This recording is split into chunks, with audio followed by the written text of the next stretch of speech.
মসজিদে হারানো জিনিসের ঘোষণা দেওয়া যাবে কিনা। মসজিদে যদি কারো কোনো জিনিস হারিয়ে যায় তাহলে সেটার ঘোষণা দেওয়া আর মসজিদের বাইরে হারিয়ে যাওয়া জিনিসের ঘোষণা মসজিদে দেওয়া দুটি কি এক নাকি ভিন্ন, এটা নিয়ে ওলামা এবং স্কলারদের মধ্যে দুটি ভিন্ন মত রয়েছে। তবে মৌলিকভাবে সব ওলামা ইকরামই একমত যে মসজিদ এটা মানুষের কোনো হারানো জিনিসের ঘোষণা দেওয়ার জায়গা নয়।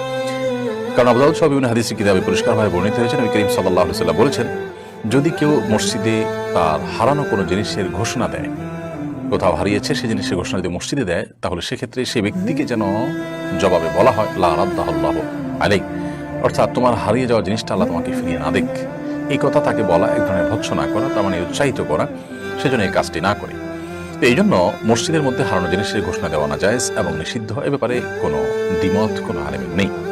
তবে যেমনটি শুরুতে বলছিলাম যে অনেক ওলামা ইকরাম বলেছেন যে মসজিদের বাইরের হারানো জিনিসের ঘোষণা তো মসজিদ দেওয়া নিষেধ, সেটা তো বলাই বাহুল্য। মসজিদের ভেতরে যদি কোনো জিনিস হারিয়ে যায় তাহলে মসজিদে থাকা উপস্থিত মুসল্লিদের কাছে ঘোষণা দেওয়াকে কোনো ওলামা ইকরাম জায়েজ বলেছে, তবে অনেকে সেটিকেও নিষেধ বলেছেন।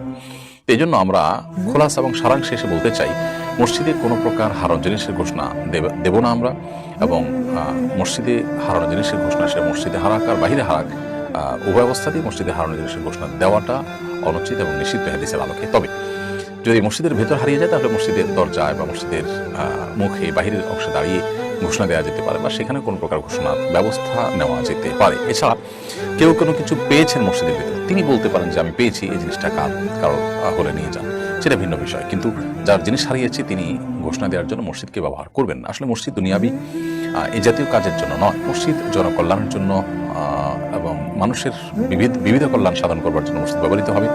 ব্যক্তি স্বার্থ বা ব্যক্তির প্রয়োজন পূরণের জন্য মসজিদ এটাকে ব্যবহার করা মসজিদের শান এর খেলাফ এবং পরিপন্থী।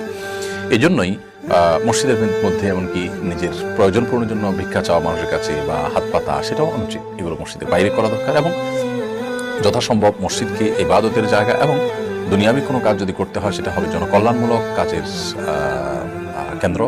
সেই হিসাবে সেটি হতে পারে যেমন সমাজের মানুষের কিভাবে কল্যাণ সাধন করা যেতে পারে, সেই চিন্তা, সেই ভাবনা, সেই আলোচনা, এগুলো মসজিদে হতে পারে। অতএব মসজিদে হারানো জিনিসের ঘোষণা দেওয়া থেকে আমরা বিরত থাকব। দাঁড়িয়ে জুতা পরার ব্যাপারে হাদিসে নাকি নিষেধ আছে, কথাটা কতটুকু সঠিক দয়া করে জানাবেন। জুতা পরার ব্যাপারে নবী করিম সাল্লাল্লাহু আলাইহি ওয়াসাল্লামের বেশ কয়েকটা টুকরো নসিহা পাই বা উপদেশ পাই আমরা। এর মধ্যে থেকে একটি হলো যে এক পায়ে জুতা পরে আরেক পা খালি রেখে হাঁটা নিষেধ রয়েছে হাদিসে। অতএব মসজিদ থেকে বের হলে বা বিভিন্ন সময় দেখা যায় যে জুতার একটা এক মাথা আরেকটা আরেক মাথায়, তো প্রয়োজনে আমরা হাত দিয়ে নিয়ে যাবো, দুটো একসাথে করবো, কিন্তু আসলে এক পায়ে জুতা পরে আরেক পা খালি রেখে হাঁটবো না। আরেকটি নির্দেশনা আছে নবী সাল্লাল্লাহু আলাইহি ওয়াসাল্লাম, সেটা হলো যে খালি পায়ে হাঁটা, মাঝে মধ্যে খালি পায়ে হাঁটা কিন্তু সুন্নাহ, সেজন্য আমরা খালি পায়ে হাঁটতে পারি। আজকাল অবশ্য ডাক্তাররা আমাদেরকে পরামর্শ দিয়ে থাকেন মাঝে মধ্যে খালি পায়ে হাঁটার জন্য।